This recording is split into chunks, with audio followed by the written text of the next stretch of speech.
Well, I think I'd like to start today's episode with a bit of show and tell, because I got an Amazon gift card for one of my Christmas gifts. Hell yeah! You know, I don't usually use Amazon often, but I was really trying to think hard of like what's something that I would get a lot of use out of. Sorry, I'm like crinkling this thing to get it open. What's something that I would get a lot of use out of that would be good? And I was trying to find some camera stuff, and I got some smaller things that I needed for my kit. But I was like, man, you know what I really need more of? I need more patches. Like I need more camera patches. Like what can I get? What can I get on a patch that would really like match me and like look good on a camera? So, for people who don't know, camera patch is. It's just like a patch with Velcro on it that you like looks funny on a camera. You know what I mean? Like it'll say like a funny thing or.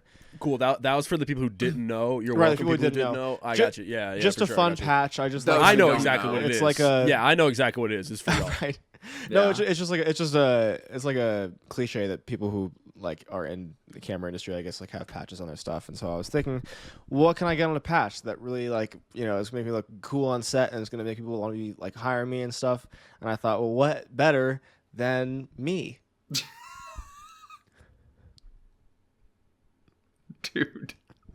The funniest thing you could have showed me right now. Awesome. Can I just say? Sick. It's very subtle, but the pink border adds to it so much. It's because pink is my color. All my stuff is labeled with pink labels, and so I had to take the sunglasses on so I could appreciate it more. The pink label also possibly a reference to the version of this image where the trans flag is behind me. The trans flag, of course. Hashtag trans lives matter, guys, on this podcast. Trans rights are human rights. Good enough. Trans rights are human punching rights. sideways. Shit, I almost said the other podcast. Whoops. You gotta bleep that. Yeah, bleep that. Jackson, real quick question about this photo. This might be like a loaded question. Yeah. Did you know how like legendary that photo was going to be when you took it? Like, did you take that picture and you're like, I got something here. Something big's here. Not a clue. For those who are watching who don't know, Jake, first of all, this image infamously made the rounds amongst my friends, mostly because this just does not look like me at all. This looks like a different person for some reason. These are somebody's dead grandmother's glasses that I'm wearing on a location scout. It looks like someone photoshopped your face. And can I say something? They just like photoshopped your face. Can I say something about the photo that I don't think anyone has ever pointed out? That's my shirt that you're wearing in that photo. That is Luke's shirt that I'm wearing. Wait, that is that? Luke's wait, shirt oh, is that my T-shirt that I left behind, I left on my first trip to LA, and Jackson has owned it ever since. What does it say? The tint of blue. Like, it's like the surf thing, right? It's like JJ Gray and something. Yeah, the JJ Gill band or something. It's like a random ass band. But anyways, when Jake and Luke came for their second trip, which was. Help me with what we called that trip. 3 and 4. No, what did we call it? What was the Mountain Dew flavor for that? High voltage. High voltage. Yeah, high voltage. For high voltage, when they came over, Jake infamously secretly handed out like 200 stickers with his face on it, and so it was all over my house over move out. He gave it to my friends. I still find them sometimes. BB has 2 on his car. He has 1 on his fridge. Luke, I found one on his. He has a dish that he has in the centerpiece of his. Me and coffee Jake table that I found. Yes, I'm glad you brought that up. Me and Luke hid one that you will probably never find. I mean, is it in my home? It's in your room. It's in your room. Wow. Okay. Yeah. And can I also add, we did not hide it the last time we were there. We hid it the first time those stickers existed. Yeah, it's been wow. That's been there for 2 years. Never found it. You've never found it. And it's in this room? It's in this room. Yes, it is with you. To the point where the last time I was there, you weren't here. Like in room, I checked. It was still there. Yeah. Wait, I checked on the most recent October. That is actually very concerning because in between the time that you put it here and the last time you were here, this room flooded and was completely re-floored and repainted, and all the furniture was moved out of it. Yeah. So it's still there. Anything can happen. So either it has to be on a piece of furniture that I brought in here, or the painters didn't do a good job. It's in that house. Who knows, man? Who knows? Wow. It's anywhere. It could be anywhere. Well, also infamously, Lucas put it in BB's copy of Solo, or the 120 Days of Sodom, which is still there, which is great. What an insane movie as well. Yeah, so they're just around. Well, he thought it was a perfect one because it's the one that you wouldn't expect, but it's also not one that BB would often come back to. So he was like, "He's not going to find this," but then he did, and he was like cleaning it one day or something. if anyone, any Punching Sideways viewers are ever in the downtown Los Angeles area, around Pink's Hot Dogs specifically, there are a few hidden around there. Oh, that's so I know awesome. the one on the pole got stolen, right? It's no longer Yeah, there. the Groundlings one's gone. But apparently there's still some around Pink's. There's still around there, man.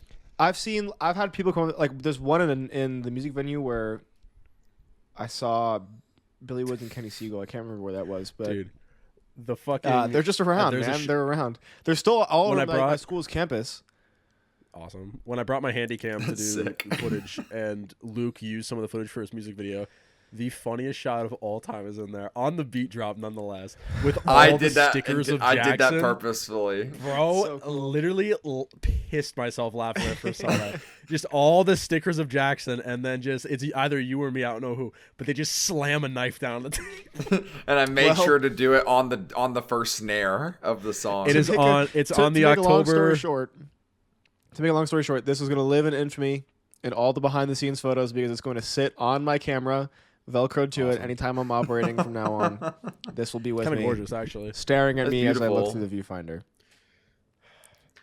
Can I say what popularized the photo? I know that like we obviously back in old show, which I don't want to refer too much to bits we had on the old show. We need to create new bits. We need to start anew. We need to start new inside jokes. But this one time, I'll bring it up. Like, I feel like me and Jake really pushed that. And like when it was mostly you guys with the stickers, but even before that, it was like I sent it to BB and our producer friend. They're both like, "This is the worst picture you've ever taken," and I was like, "Okay." It's the funniest picture I've ever seen in my life. Truly, it really is. And it is a hilarious photo. And then they sent it. I sent it to you. I think I just sent it to you guys because everyone was laughing about it. And then you guys started making edits of it, and that's what made it funny. Well, it was like I made the live reaction. And I don't know who made. I don't know. No, I didn't make any of those. I think that was fans. Fans made the live reaction. Dude, and I think you guys sent it to the Discord, and that's what it was. Yes, we did. But what I will take credit for is I did make the Happy Thanksgiving to all those who celebrate. That's my favorite. Which is Happy Christmas. And Happy Christmas. It really works to for all any who holiday. celebrate. It's truly timeless. Is one of the funniest things ever. Like, so with that picture too, it's like you can almost imagine like put it up here, dude, like genuinely, throw it up. Fuck, time code. I can almost see this happening in real life. Like someone took this picture and they're like, yeah, let's wish a happy Thanksgiving to all who celebrate. It's the idea that the person takes the selfie of themselves and then they put it in black and white and then they caption it themselves. That's what makes it funny. They're like, this is going to go hard as fuck. I'm going to get so many updates. I'm going to be real though. Let me tell you something right now because this photo exists on my Pelican that I take with me for all of my work. It's like it exists on my work Pelican. The amount of people who have looked at me, pointed to the sticker and been like, yo, who is that? So sick, dude. Many people. Have you ever lied to someone like, "Oh yeah, that's my fucking cousin"? That's my brother. I kind of play along a little bit. And I go, you don't know? You don't know who that is? And they're like, no. And I go, are you sure? And they go, is that you? And I'm like, yeah, that's me. That's like it's not even like nothing's changed. Like my hair is the same, my beard's the same. It's just the glasses, and then just it's some like kind uncanny. Of absurd stare. It's like when an AI company tries to build a human-looking robot. It's like it almost looks human, but there's something off about it. There's something horrible thing to say about someone. Yeah, you know that photo that you took of yourself? It looks. You don't look real. I agree. You look like a fake human. I'd rather someone say I don't look real than I look ugly as fuck. You don't look. It's the fact that you don't look ugly in that picture. But it is the worst picture I've ever taken for sure. I do not know what happened, but it's something is wrong. I think you know what I think it is. Can you show the photo? Can you pick it up again just so I can like point it out? Save me some editing time. I apologize to all the audio listeners. Yeah, you know what gets me, and I don't know how to explain it, but it's like your hair sticks out more than usual. Oh yeah, it's really out there. Yeah, I don't know. I feel like and your pupils blend in with your with the rest of your eyes. Yeah, you look like you have fucking like Jaws eyes. Yeah, you look like you have like Bruce eyes. Happy Thanksgiving to all who celebrate. Happy Thanksgiving to all who celebrate. Welcome back to the show. I think that photo is awesome. because I also think it's like totally unfair. Because I think it's insane that you take one bad photo and it immediately becomes the bane of your existence. When I send you guys, what are you good? You die? Did you die? Test. Yeah, you're good, man. Sorry, yeah, sorry. You just looked like you fucking killed your dog for a second. Flash from my eyes. I did. But like, oh. But I'm saying, like, you take that one photo and everyone's like, dude, we got to send this to thousands of people and we got to make it like a huge thing. And I think I send you guys like an ugly photo of myself, like maybe every other day, and just nothing happens. It's a bi-daily thing. It is every 48 hours I'll get a picture of Luke. The only reason why I'm not so upset at it is because I feel it has outlived me. And if this is what I leave behind on this earth is a few pictures of me scattered around LA that never got scraped off of. I mean, something, to be fair too, like that's not too bad of a legacy. When you took that photo, when you took that photo where you're like, oh yeah, this is a funny ass photo. Like, yes, I was. But there's nothing to be ashamed of. I mean, the thing that made it funny wasn't my face. It was the fact that like I was wearing someone's grandma's glasses, and the grandma was no longer with us. That's what made it funny. Deceased grandmother glasses. Layers to the story that have been added. Yeah. So translation, you were wearing some dead person's glasses, and you thought it was funny. Spectacles. And that's what made it funny. And that's what made it funny. Do you think the person saw those glasses and they were like not even slightly offended, like in any way? You don't think they said to themselves, "Fuck you"? You don't think they saw that photo and they said, "Fuck you" for doing that? They should be grateful because now the grandma's glasses live on forever. Yeah, now they live on forever. So I guess that's the devil's advocate way to look at it. I'm not playing devil's advocate. As the devil's avocado, it's hilarious and awesome and so sick. Awesome. Sick. Guys, anyways, we spent 15 minutes on this photo. Yeah, dude. It's 2026. What the hell have you guys been up to in the new year? Shit, man. Nothing. Nothing. New Year's Day was very absurd. I spent a good chunk of it with some friends of mine at Zebulon, and they had an 80s style disc jockey, like actually spinning vinyl, like emceeing, like like doing like 80s kind of like hip hop the whole night, and it was so much fucking fun. It was I have a video I can show you guys later, but it was just like it was like back to the 80s. He kept saying the funniest lines. He'd be like, "Yo, I know this is old to me, but it's new to you. Now let's get down to business." And you do that thing, and it was like his name was the Egyptian Lover. Come on, Egyptian Lover, bro. Come awesome. On, man. Egyptian Lover. so much fun.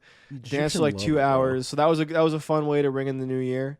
And nothing of note has happened since then. Dude, I can't say anything as cool as Egyptian Lover happened to me. Egyptian Lover. I was hanging out with some pals, and that's about all I did. I just hung out with some pals, and I love to hear it.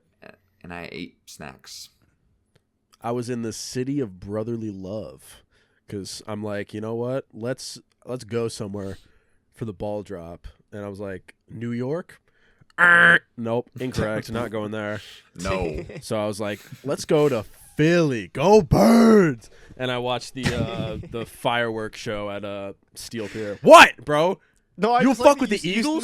No. It's funny because you say it every time, but you never mention the Eagles outside of whatever you just mentioned that you go Birds. Go Birds.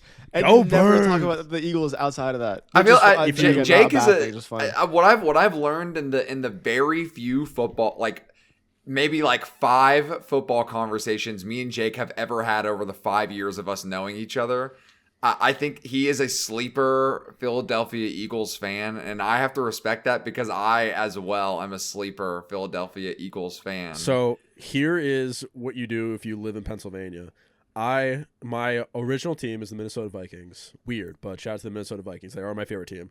You can't exist in Pennsylvania and hate the Eagles. Like, you just can't do that. Yeah. You'll get killed. You get shooted. Yeah. You can't do that. So, like, you have to, by default, be a fan of the Eagles. Mm-hmm. And it sucks because now they're just kind of like awesome. Not recently, but in the past few years, they've been really awesome. So it's so now it's like fucking everyone thinks bandwagon. everyone thinks you're like, oh, of course you like the fucking Eagles. Like, yeah, exactly. Bro's a bandwagoner, but also I have the plausible deniability to say, hey, I live in Pennsylvania, so go Birds. Go Birds. Not the Steelers, though. We don't fuck with the Steelers, actually. Jackson, who's your favorite football team? Probably the Rams, Well, right?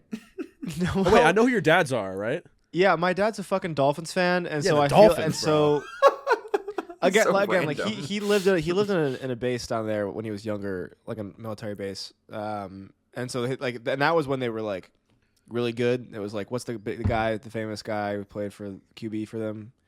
He was like considered one of the greats. Fucking I don't remember. I'm not gonna He was in remember. he was in fucking Pet whatever is it, Ace Ventura. John Football. It is John something. No, it's not. Actually, I'm not gonna say that Madden? for sure because I just no. The Mr. Football John Madden. It's Jesse fucking, Ventura. Dan Marino. Dan Marino. Sorry. Classic. Don't know who that is. And so they were big then, and he just never knocked it. And every year he's like, all right, maybe this will be it, and then it never is because And it never is. because they're Never terrible. is. So I don't know how a football team. well, you could cheer for the LA Rams. They're not very good, but That would make a lot of sense. Yeah. actually, are they Yeah, good? I don't It was know. I weird don't because follow the what- NFL. You guys as remember, like closely. when I grew up, we didn't have a football team. Like there was no football team for LA. And then out of nowhere, it was like the Rams are moving. And then like 2 years passed, and it was like now the Chargers are coming here, and now we have 2 football teams. So I don't know what the So fuck the right random. one is. Yeah, you got to just choose. just fucking. Maybe root for the maybe Eagles, maybe it's like man. a Just take Lakers the L. Clippers situation where it's like, oh man, 2 teams in LA. I don't know which one to pick, and it's like, Pick yeah, up bro. You pick like, the Lakers. yeah, it's like, Okay. if you pick the. That's like living in New York. It's like, I'm a Brooklyn Nets fan. It's like, okay, bro.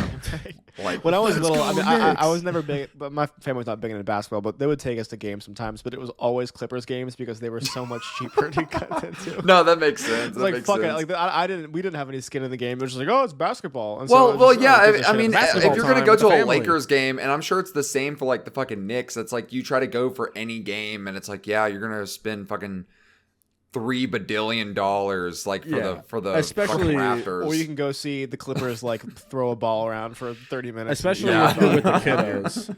Especially if you're with the kiddos, you're not going there for a fucking playoff game. You're like, oh, let's take the kiddos to see some hoop shoot.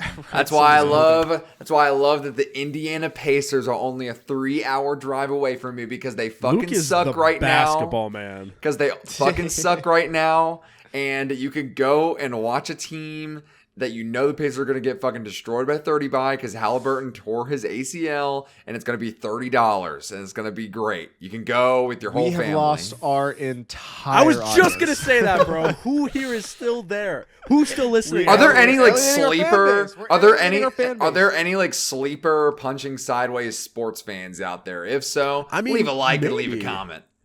We had a bunch of wrestling sleepers come out of the woodwork when I would start openly talking about it on the old show. It's because So I would be I feel like shocked. Jake, you like, I don't know, you like very much. I live and embrace breathe it. Like Yeah, I yeah, very like much you live and breathe it. Like basketball is like, I don't know. I feel like I don't really talk about that often, even though I do have that infamous video of me like shooting hoops, Mish TV camp, Go putting in work on hard- both hard ends on of the the court. Work on- there it is. Yep. But I never really had an NFL team. Growing up, my mom was a huge Broncos fan for some reason. which Bronco. Big we don't Tebow. have we don't have any family that lives in Denver. Yeah, wait, Tim Tebow played there, right? Yeah. Did he? Yeah, am I tripping? Yeah. If Tim Tebow, all right, then well that makes sense. My mom loves. You Tim got me Tebow. second guessing. My bro. mom's very religious, so she was like, I love that he gets on his knee and prays after he scores, and I'm like, awesome. And Dude, I'm so but sorry. I live. I'm so sorry. Wait, hold on. Sorry, time out. For What are you laughing about? What are you laughing about? Tim Tebow getting on his knee, bro? Come on, man. No, dude, I get a text from Lucas, friend of the show, and it's a video of just the dog takes the biggest sniff ever, and I just don't know what to do with this. I'm sorry, I can't not react to that. It's like Lucas. Dog, what do I do with this information? dog takes the biggest sniff ever. Yeah. I don't think I've ever seen this video. I don't know if I want to see it, but I'll save it for later. It's not important. I'm sorry. It's just it's like It's like that video of the kid where it's like Ollie over my fat piece of shit dog. Oh fuck. Dude, All right. so good. Sick. But and I'll very quickly end this terrible segment because I know people are like, shut up and talk about music. But I live closest to Cincinnati when it comes to football. So Cincinnati Bengals, Joe Burrow, the sexiest man alive, as we all know. Unfortunately, they football fucking Cody suck. Rhodes, as I like to call him. He's like the only fucking good person on the team. The team is buns this year. I don't know what the fuck happened there in the Super Bowl like 2 years ago. And I like the Eagles simply for the fact, and maybe this is bandwagon, and you can tell me if it's bandwagon. But they immediately gained all of my respect when they beat the Patriots with their backup quarterback, Nick Foles. Yeah. And I was like, I think they did something cool, and you like that they did something cool. I think that's not a problem. and I was like, that's awesome, and they have forever gained a fan in my mind. I think also, my high school roommate at the time was a Philadelphia Eagles fan, so that just amplified. Friend of the show? It. No, Friend of the show? different, not friend of the show. Yeah, Not friend of the show. Piece of shit that we hate. dude. Show. Since we're talking about sports, I'm gonna segue us out of here smoothly. Which is that, as some of us know, I used to play water polo before shipping off to college very long ago. I played for 10 years straight. And I feel the need to shout out this movie that I just saw because it's very important to me and it's not getting enough attention. And that is, I know it's not playing at very many places, so if you can catch it at a theater near you, that's fine. If you can't, I'm sure it'll come to a streaming service soon. Please do yourself a favor and check out The Plague. It is the best movie of last year. I promise you. It was for me, at least. I thought you were talking about Stranger Things, the finale. My bad. Oh, no. I was not talking about Stranger Things, the finale. Okay. This is a movie about kids who play water polo. It is scarily accurate to my life. Like, there are multiple different details within this movie that genuinely, like, I saw it with a friend of the show, BB, and he hit me with, like, a few, like... Because it was like stories that I think maybe you guys know, but I'm not going to tell on podcasts about things that I went through in high school that are portrayed in this movie. Did this come out recently? This came out like last week. Okay. Yeah. The Plague. And I just The Plague. I wanted yes, the like as a sickness, the plague.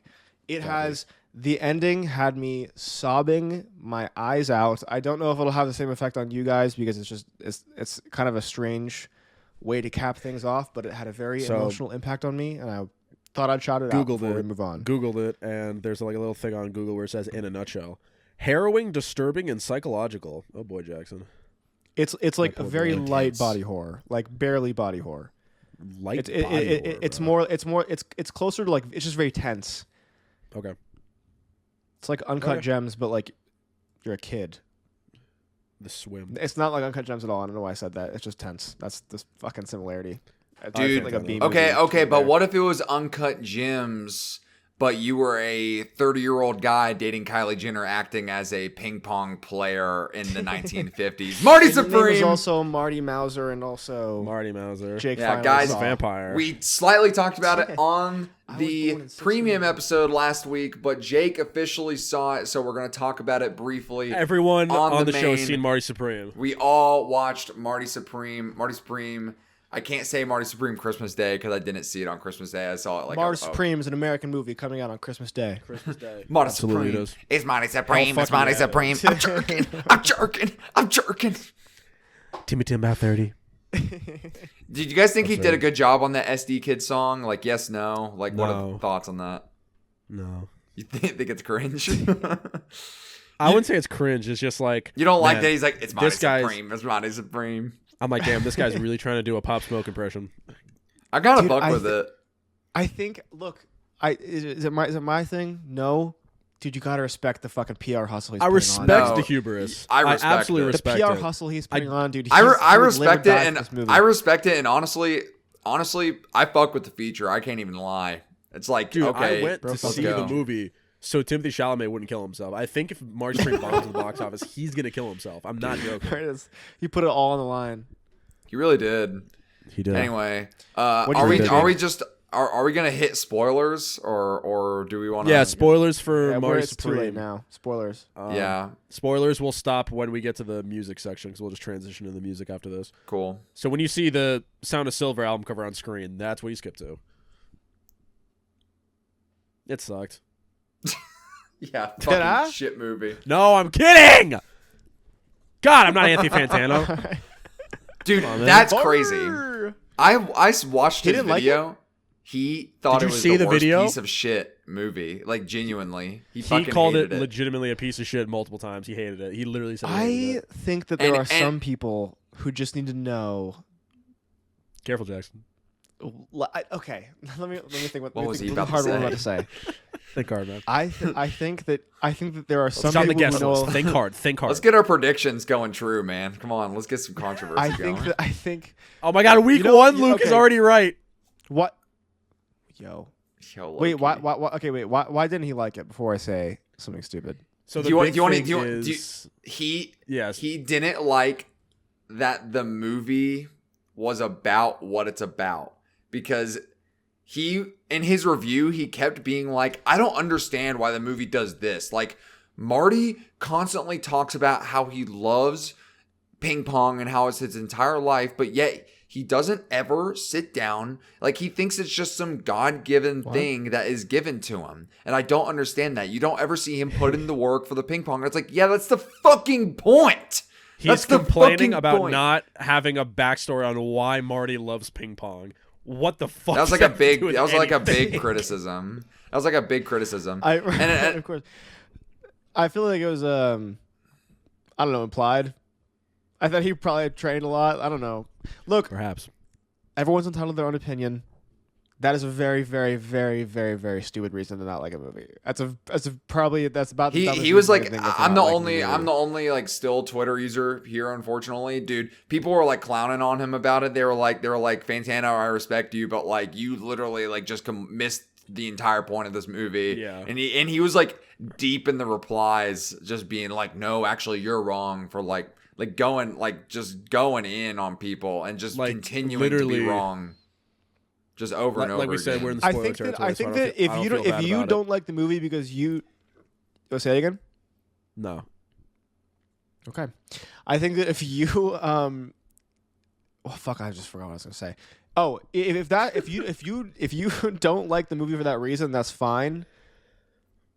But the idea that having more ping pong would have made it a better movie is just not true.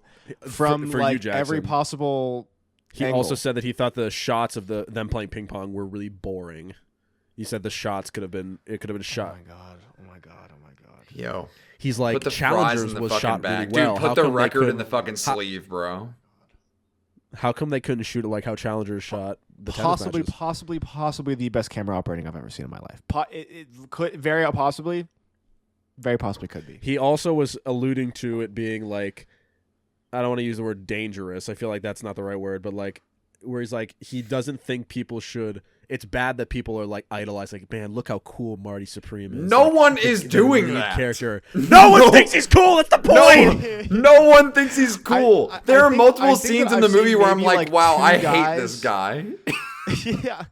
I think there's maybe two guys who said that, and they've been clowned into oblivion so bad that it's like, okay, we're all on the same page that it's Wolf of Wall Street. But except like even less likability than Jordan Belfort somehow. God, he can't go in. He couldn't go in. The nurses wouldn't let him go in. Like, it's like that's why he couldn't go in. They would not let him. But literally, it was just too absurd. It was like at the end, he was like, when he wins like the last ping pong match, he's like, this was so stupid. This was a hollow victory. I don't know why he's celebrating it. That's the point. It was a hollow victory. Maybe I don't know. Maybe it's relief. Maybe he's feeling relief because now he can stop hustling, and maybe there's like a little bit of relief involved, or maybe he's proved something to himself. He can get it off of his conscience. Yeah, it's like maybe it's just a very emotional moment because he's proved it to himself, but at the cost of never being able to perform probably again. Maybe it's you know what? I'll say it. Maybe it's nuanced. Nah. Dude, that was a fucking truth nuke, bruh. We wanted Air Bud. We don't want this like deep stuff. Yo, that was literally a truth bomb, dude. Fuck. Dude, holy fuck, bro! You're spitting the facts right there, man. The steamroll. Oh god. Sorry. Let's hear it, Jake. Nothing, man. I just said the steamroll. I thought you were gonna make a point. What do you think of the movie? Oh no, I want to hear what you think of the movie. Oh yeah, I liked it a lot. I liked it. I didn't think it was perfect, but I liked it quite a bit. No, I'm fucking with you. Well, I mean, I guess to start off, because I can hate it. I guess I'll just hate it. No, I mean OPN score. Let's talk about it. One of Tricks Point Never, Mr. Lopatin. Dude, Wait, what are you doing? Oh no, he's making a face that normally. It was for real. It was really good. Okay. Oh no. I feel like I've heard him do this a lot. It's a gunshot to my heart. I feel like I've heard him cover this ground a lot. Not gonna lie, and I know it's literally cosmetic only, and it does not change things, which I'm aware of. The 50s, the fact it takes place in the 50s and it's 80s music. I thought it would. No, chill. Hang on, this isn't a critique. This is a nitpick. I thought it would have been so interesting to hear a One of Tricks Point Never take on 50s music. I think that would have made it so much more interesting and stand out more. I don't think it was bad. It's One of Tricks Point Never ambient music. He scores good shit. But literally leaving the movie, I'm putting on Shuffle, Uncut Gem soundtrack, and Good Time soundtrack. I'm having a hard time picking what movie is what. Damn, for real. Yeah, I've been listening to the Marty Supreme soundtrack nonstop. I love it. I can't get enough of it. Dude, I think it's fucking amazing. Which is valid. That's valid. I would not tell anyone like, oh, that's some bullshit. Maybe I mean, look, personally. yeah. I mean, you are more familiar with his music, I think, just generally. So maybe you're just I don't know, fatigued. But like I really only heard like one or two of his solo records, and then all of his scores just via the movies. But just want to say, shout out Jackson's dad just followed us on Instagram, literally like just now. So. Thank you. He's like, oh, is my son podcasting down there? Let me help him out. Oh my God, he thinks Daft Punk's coming back in 2026. I have to follow them. What a great prediction. Fantano's going to get canceled? How do we know he was going to see Marty Supreme? All right. I will say this. I love the Marty Supreme soundtrack. Love it. It may be his best, but it is so difficult for me to choose between this and the Uncut Gems soundtrack. The Uncut Gems soundtrack is insane. Like that final song, I think the final like closing song that One Tricks Point Never made for Uncut Gems, which I think is literally just the title track, is better than anything off of the Marty Supreme soundtrack. I don't know. Force of Life is just, that song is fucking incredible. Pretty good, man. Or Honey, man, pretty good. The Real Game actually may be my favorite song on the Marty soundtrack. I've got I Love You Tokyo as my go-to, which is a classic. I mean, you can't go wrong. Yeah. Vampire's Castle, close second too. I love that show a ton. I am a vampire. I was born in 1601. Listen to me. I was born in 1601. All right, Jake. Vampire. Jake, here's my question for you. Yeah. When Kevin O'Leary, Mr. Shark Tank guy, was it Rockefeller? Rockwell. Yeah, Mr. Rockefeller himself said the line, "I was born in 1601. I'm a vampire." Audibly giggled in the theater. Did you? How did you interpret that? Is my question.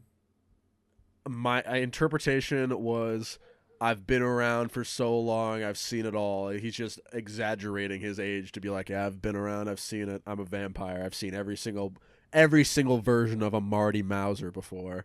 But he was just being absurd with it. But when he said that, I did giggle. It's like, oh, that's why they were saying that. I think the way you interpret that is smart, and I think that's how I would interpret it myself.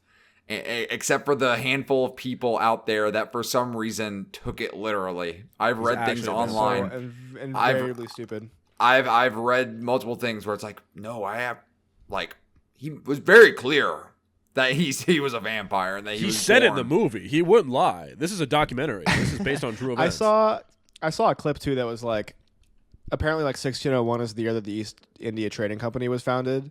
So it's like, it's almost in a way that he's saying like that's how long like capitalism's been around in a way. Yeah. You know what I mean? Just an interpretation. Knowing that off dome is crazy. Yeah. You have a favorite scene? Man, that's some history. You have a favorite scene in the movie? Yes, I do actually. A lot. I mean, well, first off, well, when I first saw this, I don't think I mentioned this last time, but when I first saw this, it was at a talk with Ben Affleck and Josh Safdie talked afterwards, and Ben Affleck was like, dude, like there are some movies that you see like for like one specific scene. Dude, every scene in this movie is like you have to see this for this scene. But for me, it's the bathtub scene. It gets the biggest reaction out of everyone collectively. Is so Jackson crazy. BB screamed next to me when we saw it for the first time, like audibly yelled. But it's the moment when the movie reveals that anything can happen. Because the second that happens, Anything it's like, could happen. Okay, literally anything can happen after this. That movie literally is anything at all can happen. bro. And it's also like the starting point of so many different like trajectory storylines of like the dog, and then invariably like Penn at the house, and Abel Ferrara like trying to get people back, and you know him borrowing the money from the guy, and you know him involving Tyler the Creator and getting some more money from the next spot. And so it was a good splitting off point. Can we say was kind of fantastic? Like I was really expecting to be like, man, Tyler the Creator. I'm just gonna see Tyler the Creator in this. He was kind of fantastic. Close second favorite scene is when they're dancing at the car, just like that's a really being good scene. friends. Wow, wow, wow! Yeah, dude, come on. I mean, it's just so much fun. Fantano's critique of that was he's like Tyler the Creator was just playing himself. Dude, we gotta ban people from. Who fucking cares, man? It like it works with the character. Like I don't even know. There was a scene. So was I saw that's like just critiquing how the Safdies like cast people in general. Yeah, there was it's like oh, you know how you act like yourself, like you should do that. Bad. There was a shot where character. they were where after they fucked up Wally's taxi and he was dropping off Chalamet or Marty. Fucking Josh Safdie was in an interview. It was like, yeah, we picked up Tyler the Creator like right when he dropped Chromacopia and he was doing a pop-up show in Brooklyn, and we filmed that at 3 a.m. So when he's like dead as fuck, like, bro, get the fuck out of my cab. Like that was just real. Man. Yeah, he was like, that was just real, dude. Like that was just real ass. Awesome. That was Tyler Coma, not Dude, Wally. Bro. heartbreaking moment in the movie. I think it's the last time you see Wally is like he's in that little ping pong room and Abel Ferrara comes and he's like pushing Marty. He's like, you need to come with me right fucking now. And Marty just looks at Wally and that's the end. I don't think they ever see each other ever again, man. No, crazy. Yo, Mouse. Yeah, fuck. It's fucked up, man. Mouse. It's a good movie. Pretty great piece of business though. Pretty great piece of business. Think my favorite scene. Dude, I don't know what it is, but that final ping pong match between Marty and Endo is just that's pretty great. Yeah, it's so tense, dude. It's so tense. I really liked when. Dude, it's like the best movie ever, dude. It's like the best movie ever. Marty, Rachel, and the Dion or whatever were like, oh yeah, but then she found out that the black eye was fake. Oh my god, dude, that was crazy. That's when I was like, yo, what the fuck? These are did I tell you about actors, they're so yo, this is a good movie. Did I tell you it's a good movie, bro. Fuck. Did I tell you what Josh said about like her backstory, like leading up to that? No. Rachel? Yeah, dude, it was crazy because he was like, yeah, like, I tried to give everyone a big backstory, and he's asking for an example, and he was like, okay, so you know, like Rachel throughout the movie has to act a bunch, right? Like she's on the phone and she's pretending like she's found this guy's dog, and she puts on the makeup for the black eye, and she's pretending to be like hurt and things like that. Like there's many moments where she realizes, or Marty realizes, that she's very good at acting. He's like, the backstory for that is that when Rachel and Marty first meet, when they're very young, when they're in 3rd grade, they go to see King Kong together, like the premiere of the original King Kong film together. And while they're in line for concessions, Marty turns to Rachel and he says, "What's your dream?" And she's never been asked this before. It's her first time ever even thinking that she could have a dream. And so she says, "I don't know." And she goes, "What about you?" And Marty goes, "Well, I'm going to be the greatest ping pong player or table tennis player who ever lived." And she's like, "Well, shit, I have to find a dream." So they will go in, they get their popcorn, they go to watch King Kong, and she falls in love with the movie. And it's in that point in her head, she doesn't say it out loud, but in her head she decides, I want to be an actress. And that's why she's so good at acting, is because it's like her deep desire is that she wants to be an actress. Interesting. And I'm like, dude, who the fuck is thinking about these? Like, this is like the amount of care for the characters. It's like, come on, dude, Josh it's Safdie, so what are you doing, OD, but it works so well, man. And something that I noticed the last time I saw it is that Dion wants to be a painter. Like, throughout the whole movie, the first shot we see of him, he's drawing Marty. And when we're in his apartment, you're seeing those paintbrushes and stuff, or like pencils all over the place. He wants to draw, man. Like, his most proud moment is when he designs the Marty Supreme ball. And it's like, oh my god, like this is your thing. You've realized that this is what you want to do. You don't want to be a You're businessman. Jake. You want to do Yeah. design. Jake. You're Jake. Graphic design is my passion. Yes. You're a bucket of Jake, dude. Get to it. There was a thing in the movie that I really wished was going to happen. I thought it was going to happen. I really thought I called it. It was the last ping pong scene between him and Endo when they're both ping ponging, right? And I notice they're both wearing white shirts during that. And I'm like, holy fuck, he's going to bring out the orange ping pong during that. I was literally waiting this entire time. And then when it didn't happen, I was like, oh, dude, missed if they brought out the NGL. orange ping pong, that would have been like a absolute cinema. Sorry, that was so Yeah, cringe. kind of, bro. But bro, I was literally like to, that. yeah. I'm happy. So- I was trying hard to make it cringe, but like it hurt me to do. Success. I'm sorry. I'm Success for really sure. sorry. In conclusion, Marty Supreme is an American movie. Go see it in theaters. Absolutely go see that. Great piece of business. 10 out of 10 in my book. Fucking amazing. I second that. For sure. 8 out of 10. Maybe 8.5. I'll accept it. I'll accept it. Okay. Yeah, I'll take him a hater, bro. I thought it was I'm not awesome. mad at it. That's a good rating. I'm just happy giving you with shit that. because I'm trying to run an entertaining show here. It's fun to have some conflict here and there, but really, when it gets down to it, I think you're all right. Entertaining Jake. show? Really? That's news to me, buddy. Entertaining show, more like Sound of Silver. I don't fucking know. Sound of Silver by LCD Sound System. Fuck you. I got to introduce it to you. Who gives a shit? Woo! He actually got his chance. Or I guess Well- Jake intros it because it's his pick. Yeah, man. Oh fuck. What do you do on New Year's Eve? It's that time of the year. It's where you're in the great city of New York. You know, I hear that, New York City, I love it, but, sometimes it brings me down. So that's why we had to check out True. LCD Sound System, the Sound of Silver. Guys, why is this so good? Dude, yeah. Tell me about it. That's- Tell me about why. about it's the so only- good. Tell me about it, guys. It's about the only thing you can say. It's about Yeah, the only thing you really it's- can't say. Me and Luke were saying while you were gone, this whole episode's gonna be just the fucking glaze fest. It's like, damn, Yeah. isn't this thing the fucking best? But it Marty- fucking is. Now imagine if It is when LCD you Sound talk about System it. scored Marty Supreme. I would fuck with that. He should score a How- movie. That'd be really good. what actually. would that sound like? He Would it did just be a score. He did that New Body Rumba, whatever. He did like a song for a movie or whatever. for White Noise? The Noah great Baumbach song, He by the film. did way. do White Noise. Yeah, I forgot about that. What do you mean? That dude? song is fucking He should amazing. He should do the score for a better movie. I never saw the movie. Yeah, bro, that's an opinion. It's alright. No, Noah Baumbach is hit or miss for me, and I wasn't crazy about White Noise, but the LCD Sound System scene is very good. It's a very good ending scene Yes. for the movie. Great song.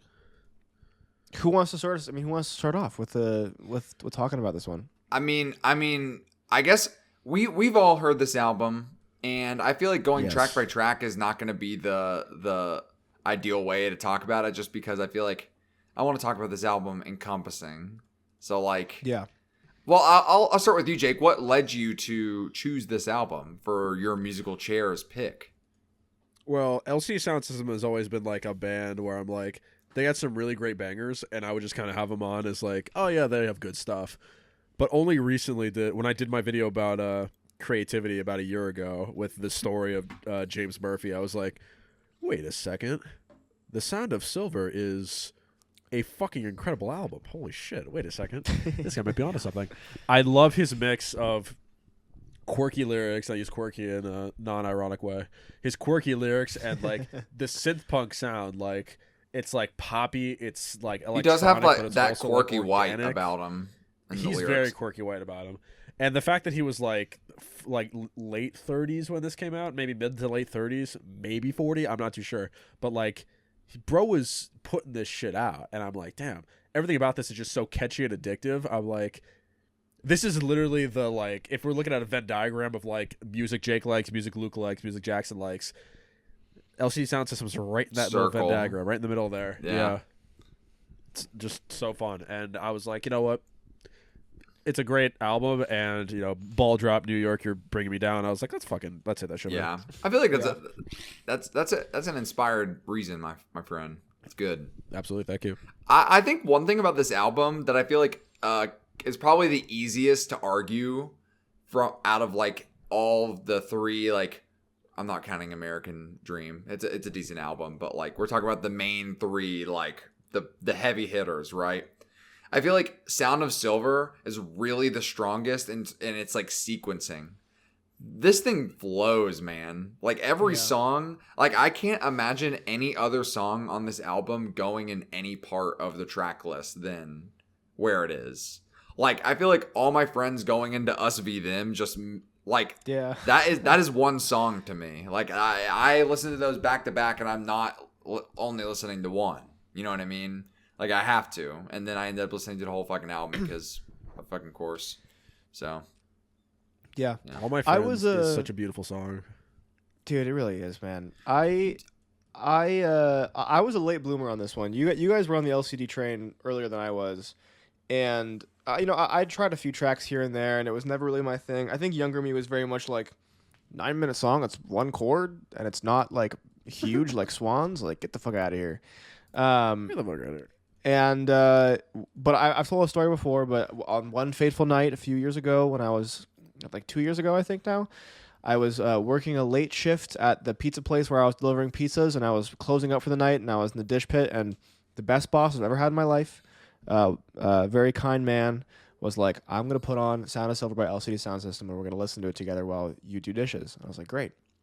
And he put on the whole album while I did dishes that night, and it was every song, I was like, wow, this is actually really good. And then it just got better and better and better. And that was a great way to foray into this album. And I think that I've talked about how I love when this happens before on the podcast, but I'll say it again because I really do love this. But like when you listen to something after having like not been a fan of it for a long time and it finally clicks, I love that shit so much, dude. Like when you feel like you've actually had like a musical and like emotional growth that has led you to love something more, like that's what it's all about, man. Like that's the good shit. Elite. That's why we do this shit, man. Yeah. That's why we do it. And he's one of those guys where it's like, man. All My Friends Before You're 20 is a very different song than All My Friends When You're like 23. Like that song has a very different connotation. Dude, and I'm sure it's going to be one like of those when things you're 30. Where, dude, like when I'm 30, I'm sure I'm going to listen to it and be like, what the fuck? Like this is somehow more emotional than it already was. But I think that he's an artist who I think you have to have a little bit of age under your belt to really understand and respect. And as much as I hated when people said that when I was younger, I think that sometimes that's just true, and this is one of those records. Yeah, dude. Yeah, and I know we have like already like focused on it a lot, but like, dude, anytime you put on All My Friends, I think like anytime I listen to that song, it is extremely difficult for me not to think that it's like the best song ever written. Like while I'm listening to it. Like in the moment, it is like the best song like ever. Yeah, dude, it really is so good, man. Oh yeah, it's a behemoth of a track, man. You can't believe that a person sat down to write this. Like it just feels like it just feels it's bigger than James Murphy as a person. And something you said, Jackson, about that song and also this album in general. I think you said this the last time we were in LA. Jake was asleep in the backseat and you and me were singing this whole album like top of our lungs. I'm so glad you brought this up. I think about that very often. I think about that exact moment very, very often. Yeah, that was a great moment. Yeah, me and Jackson screaming the album, Jake asleep in the backseat. And I remember you said he was awake. He was in and out. Part of it. Yeah, it was in and out. But Jackson, you said to me, this album feels like it's you said as the song goes on, it continues in a way that the only possible logical continuation of the song happens.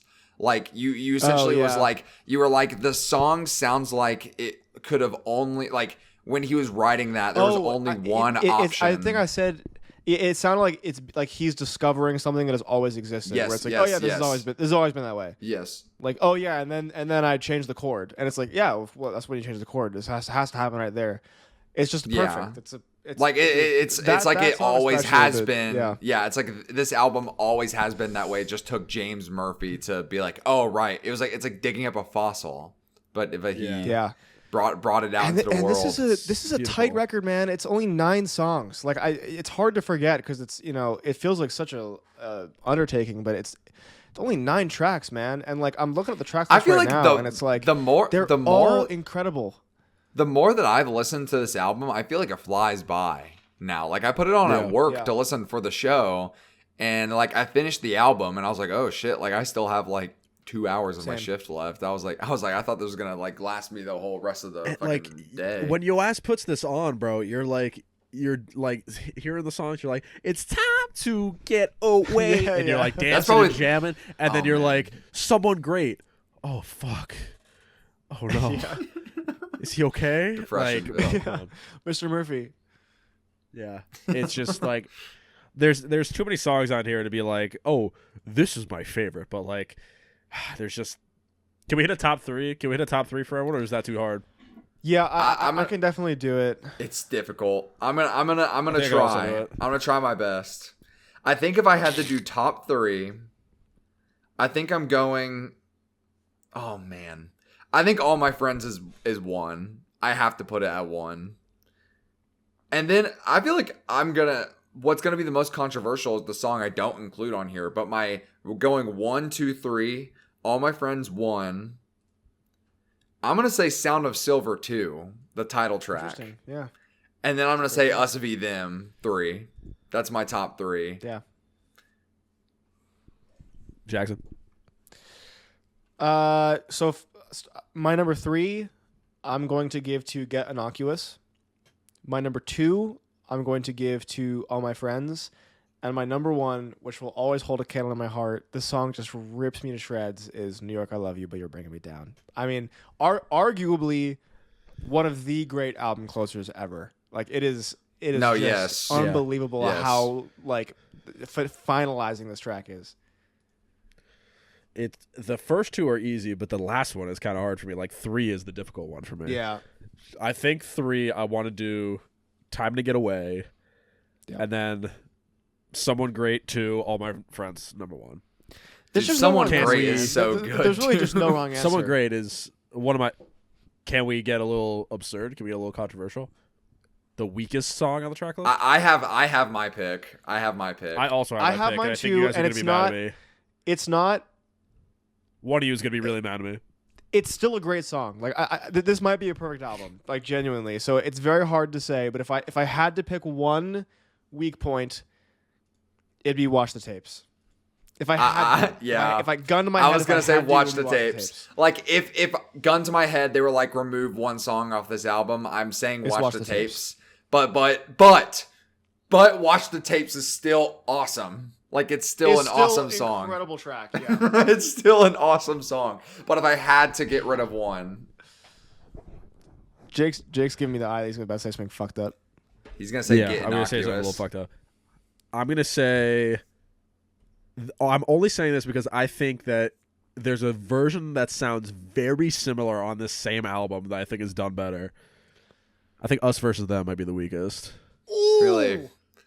Dude, because when I hear it, I just want to sing Time to Get Away. It sounds very similar to it, and I think Time to Get Away just has a better, like, vocal riff. To get away. Dude, the build on Us v Them though, like the progression of that song is insane. Like, dude, I again, love that's the like, thing. It's like it's so good, dude. Little drum breaks. It's like we're picking the fucking like least good tasting piece of like cut of A5 Wagyu. It's like pick your favorite kid, bro. Least favorite child of yours. Pick your favorite kid, bro. Pretty great album. Do I have any final thoughts, wrap ups on this one? Yeah, I want to talk about the cover. Dude, yeah. Fucking fantastic cover, I gotta say. It's so fucking good, man. To this day, I really cannot figure out what I'm looking at, but that is my question, actually. But that's like, yeah, that's what it is. It's a camera, right? But what? Where? Like is it a security camera? A security camera? Like I don't know. I always thought it was a piece of a spaceship. It does kind of look like a piece of space. It kind of looks like a fog machine wrapped in tinfoil. Yeah, because it has like the space blanket like material wrapped around it. Yeah, but then you see on the left there's like headphones on the ground, so it's like it's just like it's like. Oh, those are headphones. Apparently, it is. Like headphones. I don't know It what looks like it the is. guts of a washing machine that got ripped out. It's just covered in tinfoil. I'm looking on Reddit and people don't know. Some people say Is it apparently also supposed to be low quality? Like it's very low quality image. No, like it's like no. That is I just talked to the that is drink a like it. that's something that I didn't realize about the album. The cover's not supposed to be low quality like that. It's only on streaming.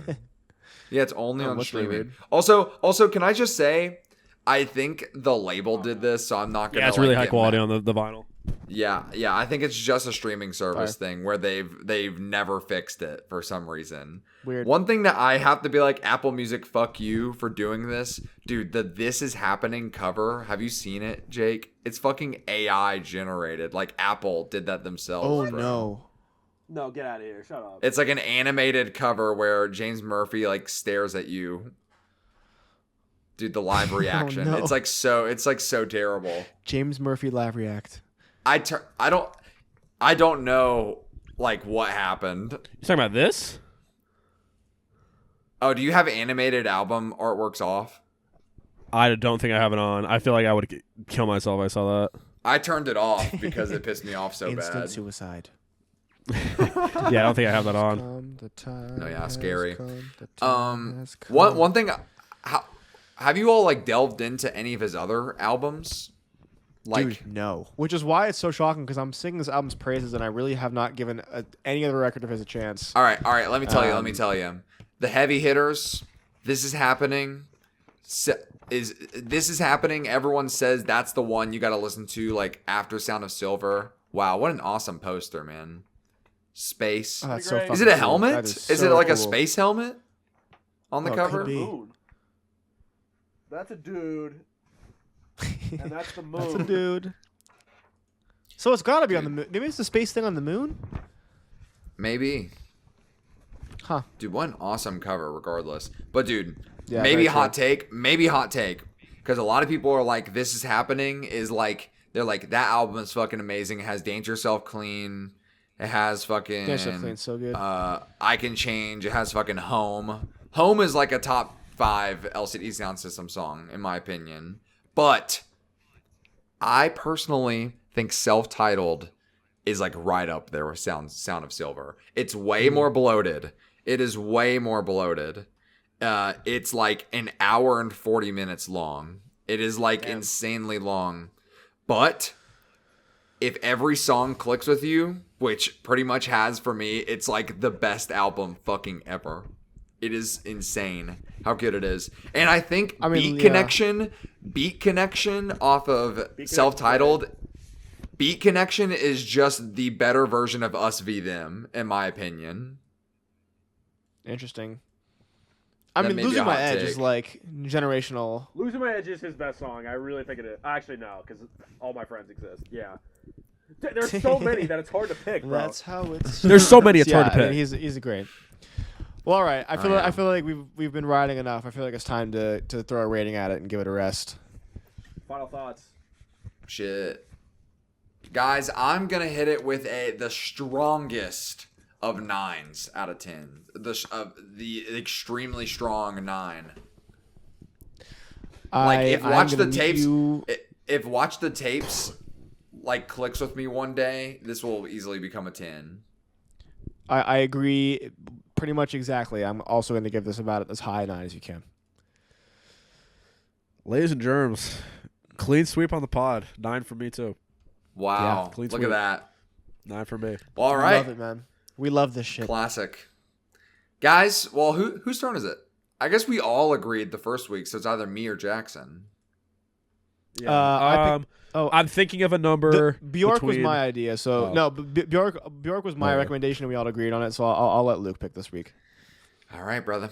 Well, guys, I'm going to choose an album that I know for a fact we've all listened to one album by this guy. I'm going to say the album title, and I don't know if you all have, like, you probably have heard it, but I just don't know if you're, like, huge on it. Brighter Later by Nick Drake. Are we fucking with that? I have not. I've only heard Pink Moon. Jake, have you ever heard Brighter Later? I don't think I've heard Pink Moon. That's in the total. original.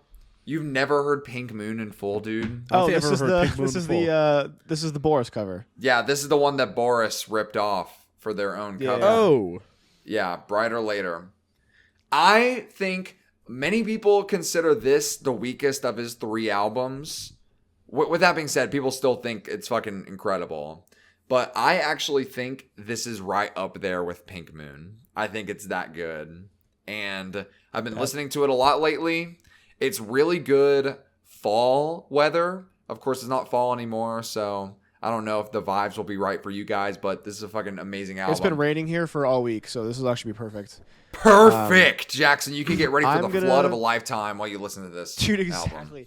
Album. I also might hit Pink Moon again, just 'cause I haven't heard that one in full, and probably since we started the podcast. Like, it's been that long, so. All right, well, there you have it, folks. Maybe time to give that a listen as well. The album for next week is going to be Brighter Later by Nick Drake. Give it a listen, and yeah.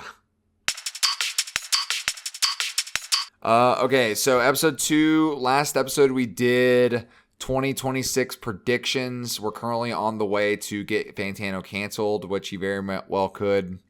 And then my prediction comes true. But we figured we would start with the first official content talk of 2026, where the 3 of us will go around in a big ol' circle and talk about what our plans are for the year for our own individual content. We could also talk about punching sideways as well. Fuck it. I mean, yeah, we can just talk about anything, man. The show we're on right now. This is our show. Anything we want. Yeah, we do whatever we want. Whatever we want. Yeah, I really just need to buckle down and get this video script done, because I've been saving up I've been doing a lot of research on it, and I've been saving up a lot of videos that I want to include in it. Because it's going to be like a sort of like half information, half like, I don't know, takedown's the wrong word. But I'm really excited for it. I also am officially going to take down some old videos, like officially. Are you going to take down the infamous Bread EP video? No. Yes! Maybe. Thank God. I guess. No! Keep it! There are some that just feel, look, I'm going to go through it now. You know what? Why don't I just go through live and I'll tell you which ones I'm thinking of taking down. All right. And you tell me what you think.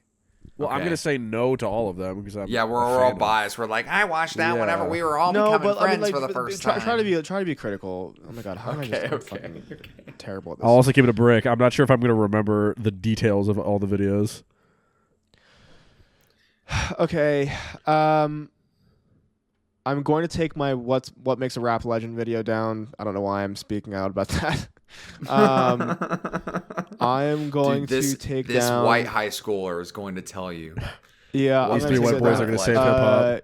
They're going to save hip hop. I'm taking down my Wolf These video 2 white men. for reasons I previously mentioned. I'm going to take down. I got to keep the Donda video because that's the first time me and Luke ever worked together. That's the first time anyone ever saw Jackson. Classic video. I'm going to take down the Logic video. Okay. Interesting. I'm going to take down The Painfully True It's Story. actually tough. That's a good title. Yeah.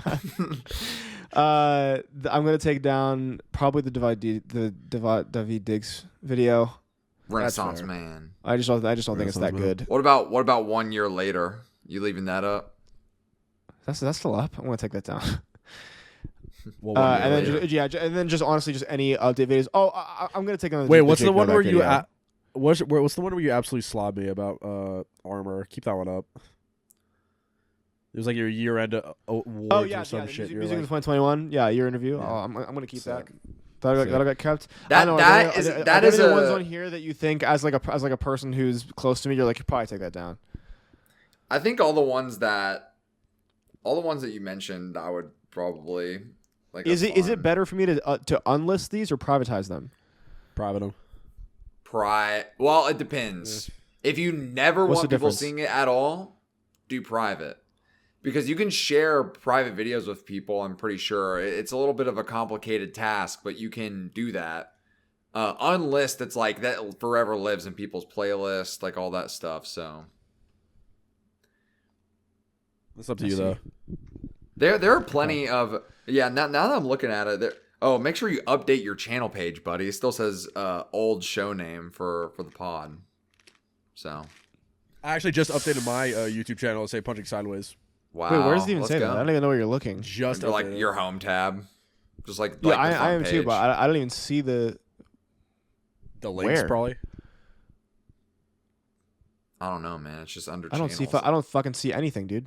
Dude, I don't fucking You probably see have like shit. related channels, bro. I don't fucking see shit. Well, the Where you can put related channel. channels. Oh, I see. Yes, that's good enough. There are a bunch of videos that I think about taking down all the time, and then I'm like, well, I really can't, because unfortunately, every video Right, the lore. that I have up has lore, and I have to. Jackson, think you should take down the MF Doom video. Not gonna lie, man, kind of a stinker. That's a bit, right? Yeah. I was like, okay. Take down your fuck out of 2 here. I don't know. million view video. Yeah, take down your highest viewed video of all time. Fur. I don't fuck with it. Should I will take say, down my rap and music video? I low-key, I think I'm taking down my rap and music video. That I your think what? Music video? my rap and music videos. Rap is shit, I music videos. I think some of this. I just think I sound like an uneducated like white fuck. Like I just don't want to. I just don't need to be a part of that. I'll tell you what I really want to change on my channel. I'm not trying to cut you off, Jackson, but I thought you were done. I'm done. I think if anything, these fucking thumbnails are fucking terrible, dude. Yeah, I know. They're horrible, dude. Jake, how The did early you? ones are horrible. Dude, Wait. my thumbnails are fucking. Your ass. thumbnails? No, I wouldn't. Dude, say they they're are not bad. What do you mean? No, they're not. They're not. They get the job done. What are you talking about? Dude, the classic. It's exactly what it needs to be. Like You mean I the don't think corner- these are bad. It's exactly what it needs to be. I guess so, but it's just so lazy. And then I look at like yours and Jackson's thumbnails, and I'm like, oh man, I hope that someone can change that in the future. Well, my thumbnails, I've been told my thumbnails are too bombastic, and I need to reel it in. So I Too need bombastic to- is crazy. Who Yeah, said that? Should I? Do you think I should take down the Georgie person I'm video? not gonna name. The George Miller? Video? Yeah, George Miller, the last of his kind. I don't know. Take it down. I actually haven't watched that video in a bit, so I don't know. I'm gonna just take it down. Jake, have you ever? Dude, the live mass Actually, no, exodus. it's a Actually, this question. is crazy. The live mass exodus. Dude, it's happening right now. I feel what like- if someone in the yeah, comments and- like, "Fuck! I was gonna watch that video later." I'm looking at my thumbnails right now, and it's like, I feel like they're like this might be shitty, but they're like good art pieces, but I don't think they're good thumbnails. I feel like they're not awesome thumbnails. That's an interesting distinction you just made. I think they fit your Yeah. channel though. I Like- guess, but do they scream thumbnails? I guess. We're getting real introspective, man. Yeah, I know. I was Dude, gonna this say is probably we're the most really getting interesting into the fucking podcast, nitty gritty, dude. subject. Yeah, Yeah. This is amazing. Yeah, if you guys Like, listen to shit, this do I podcast suck? and you're not a fan of any of our like the one guy who's like, I'm a Punching Sideways fan. I don't give a shit about Bucket of Jake, Luke on Demand, Jackson Burns, the channel. Like, fuck that. Didn't shit. we ask that once? Where it's like, is anyone out there? Did anyone else find Punching Sideways and then learn who we are? Is there one person out there that did I feel that? like we have asked that before, but I don't remember the answer. We definitely asked, but it was around that period where like people would listen, but like no one would actually like comment. We had like the silent audience, The silent era, bro. dude. The silent Well, era. if you want to be heard, then let us know if anyone who out there discovered Punching Sideways and then learned about us from there. Dude, I'm taking down the J. Cole video. Fuck it. It's gone. No! It's gone No, forever. what the fuck? No. What Is the it like What sad that like anytime I apply for a job, I always link like I say that like I apply for a job all the time, but anytime I've ever need to show anyone my video portfolio, I always include the J. Cole video every single time. That's sick. That's tough. Every single time I include it, and I go, yeah, I wrote this hour and a half long skit, which has Luke, the do you wanna worst lie and audio say that quality. You want to just say that you did the Catching Big Fish commercial? You could just let you say that you did that Yeah, I'll True. Yeah, for I made that. for I made a that shit. portfolio piece. For a portfolio I mean, piece. fuck Yeah, it. That's what I, most people do on portfolios anyway. Fucking lie. So Real. But All right, Matt. actually, Exodus is almost complete. I think I'm going to take down one more video, and that's it. Oh man. Real quick thing I wanted to discuss, and then we could wrap it up here, gentlemen. I think the whole reason I want to have a content talk was I had like a bit of a like existential crisis. I had like a small panic attack because I'm like, am I doing YouTube wrong? I feel like I'm doing it wrong, and I'm curious your thoughts on it. The difference between mainly my thing was because I'm at a crossroads right now. I can go 2 different directions for 2026. I'm curious what your thoughts are for my channel specifically, or just a channel in general. More videos, more thought piece videos, or less videos, but more research heavy videos. Because there's pros and cons to both, and I'm curious your guys' thoughts on it. What in your mind? What differentiates like a research heavy video versus like a thinking video? A research heavy video is very much like it's a topic. It's like I want to talk about either this album, I want to talk about this genre, or it's like I want to talk about this story. Where like a thought piece video would be like 10 albums that are this, or 5 artists that are like this, or like my top blah blah blah. Like though that's how I would distinguish that. I don't. Okay, so I'm gonna hit you with like the non-answer, which is that I like when you do either one, but I always like it when you include personal aspects to either. You know what I mean? Yeah. Because like I remember like one of my favorite videos you did was like the what was it, like 5 albums about grief or something, or it was like something about the sad albums. Like that was a great video, and even though it was like a countdown, like it connected to you a little bit, and I got to hear about like more about you personally, and I like when you do that. But I also think that could be cool for like a research video where it's like, you know, I think that if you find a way to do both in that as well, it could be interesting. I don't know why I'm holding my fucking I saw that. But Jake, here's my answer, and it's kind of a answer for you, and also like an opinion on how I'm going to approach stuff in the future, because this is how I enjoy making content, and I think you need to approach it the same way, and I think you'll like it. I think more videos, but I think you need to do half and half. You need to have this side where you're like, these are the easy videos.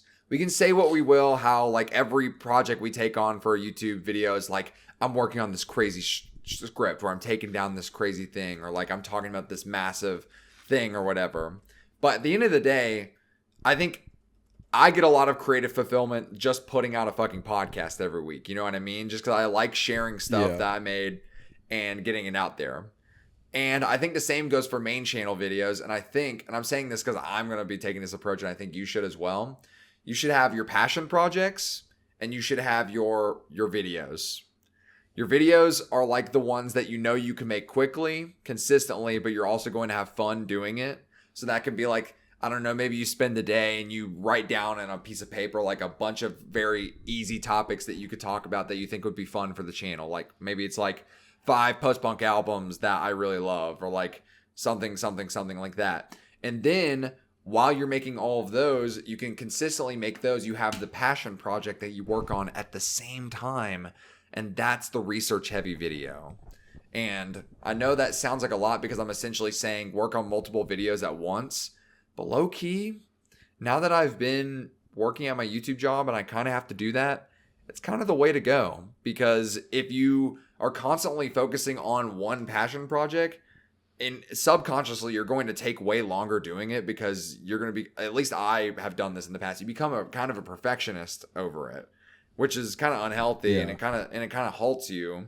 So it's good to be like, okay, I'm not really going anywhere with my passion project right now.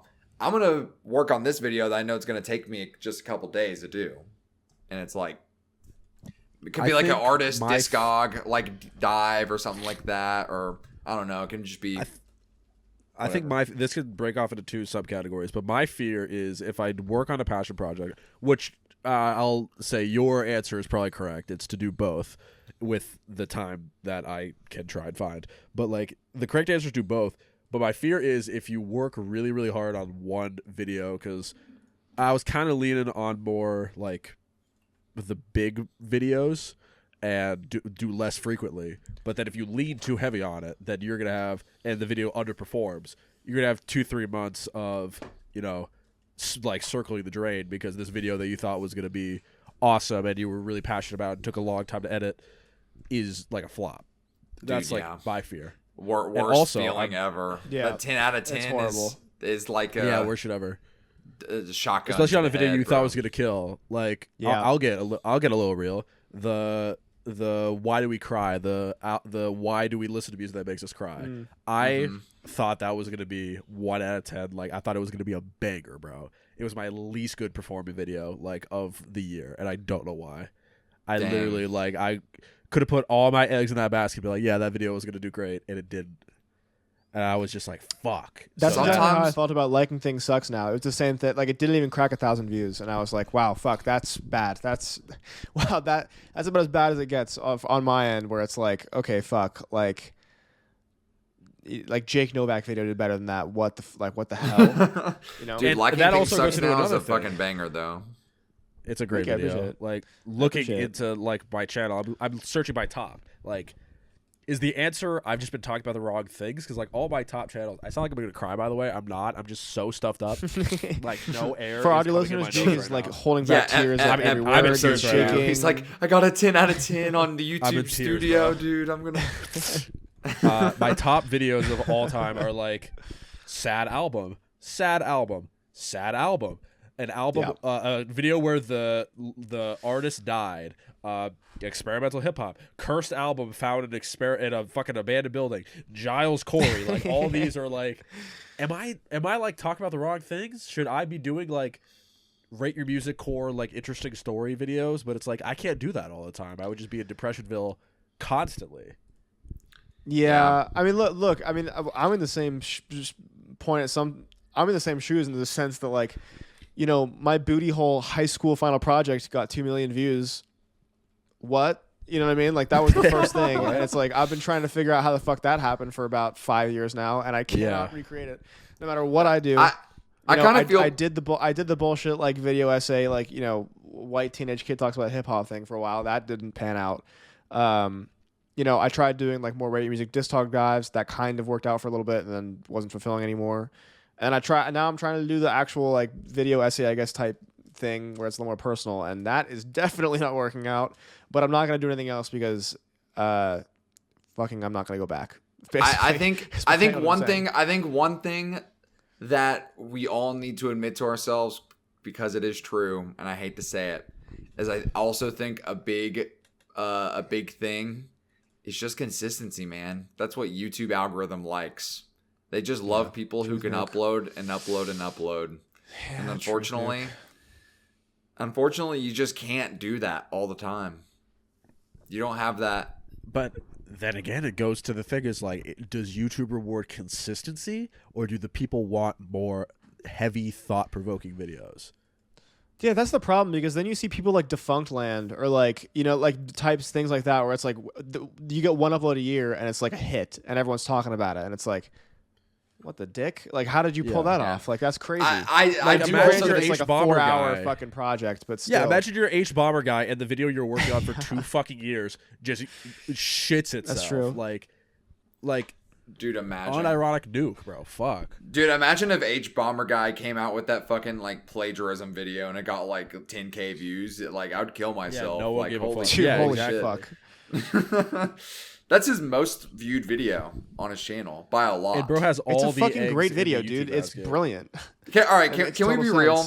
I've said this multiple times. His Roblox oof 2-hour long video is top 10 best YouTube video ever. That's a great video. The rug pull of that video of him 30 minutes in being all right, that's the video. Now if you want to stay for this completely other thing, stick around for the other 1 hour. Wait, what does it end up being about? I can't even remember. It's about how the guy who claims that he created the Roblox oof sound effect is actually the most serial liar and crook in all of gaming.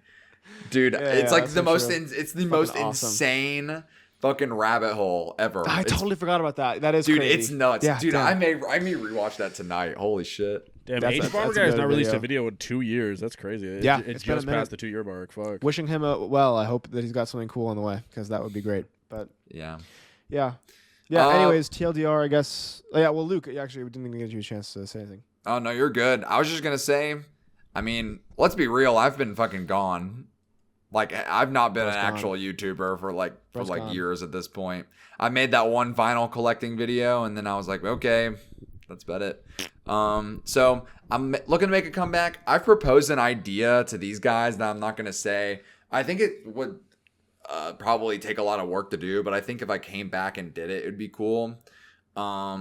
But I don't know, man. I just want to make sure the videos are funny, and I want to make sure that they are. I want them to feel like current Luke is making them. I don't want them to be like I'm trying to rip off that old Luke on Demand flair. I want it to feel of its time. I want it to feel like I'm something I'd be happy with right now. So, yeah. The last video from Luke was October 31st on Halloween 2022. Damn. We're due, man. Damn, that's crazy. Holy fuck. We are due for new Luke. We're due. Dude, if new Luke drops, I'm saying right now, when new Luke drops, new Luke is not going to leave so suddenly. New Luke's going to be around at least for a year. And then maybe we'll reassess. New Luke is back.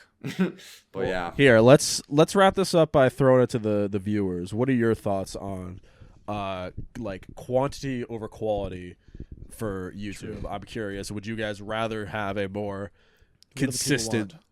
Yeah, do you want a more consistent, like, kind of smattering of videos from me and the gang, or would you rather it kind of be more like an H-Bomber guy event to where it's like, oh wow, every couple months the big video's out? Like, what would you guys be more attracted to? I feel like we're talking to the. Or do you want like 5 episodes of Punching Sideways every single week, and we just fully pivot to being 5 episodes a day? Bros? We could do 5. I mean. All you gotta do is hit up the Patreon. If we can do this full time, we'll make an episode every day. Get us $5,000. Yeah, give us $5,000 a month, and we'll do an episode every day. If everyone paying for the Patreon can just switch over to the $150 a month tier, then we would be okay. Thank you guys. Yeah, don't you understand? That's like all you need to do. Why aren't you guys doing that? Like, it's your job to make sure that we don't have to do anything else. Dude, this is all up to you. All right. Well, bye. We talked about this in the last podcast. The other half of my Amazon order was this: Lego Lord of the Rings. Dude, let me tell you something about Lego Lord of the Rings, bro. Lego Lord of the Rings, it fucking sucks. What a piece of shit.